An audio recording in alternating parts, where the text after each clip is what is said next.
আমাদের সততার ভিত্তিতে মেগা প্রজেক্ট তৈরি করার জন্য এই জাতীয় নেতৃত্ব দরকার।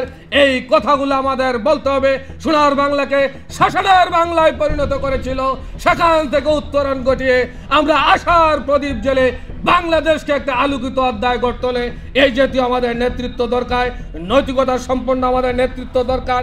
আমাদের নেতৃত্বের মাঝে অবশ্যই বিশ্ব রাজনীতিতে জামায়াত ইসলামী আজকে যে খেলোয়াড়ের ভূমিকায় চলে গেছে, সে অবস্থানের আলোকে আমাদেরকে যদি উপহার দিতে হয় তাহলে সেই লিডারশিপকে দাঁড়াতে হবে ইনশাআল্লাহ।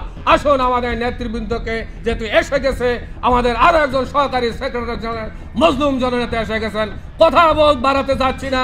আগামী দিন যেহেতু আমাদের সূর্যের উদয় ঘটছে, আমাদের সেই the majesty of the people এবং বেদনাবিদুর জনগণের কাঙ্ক্ষিত সমাজ উপহার দিব ইনশাআল্লাহ।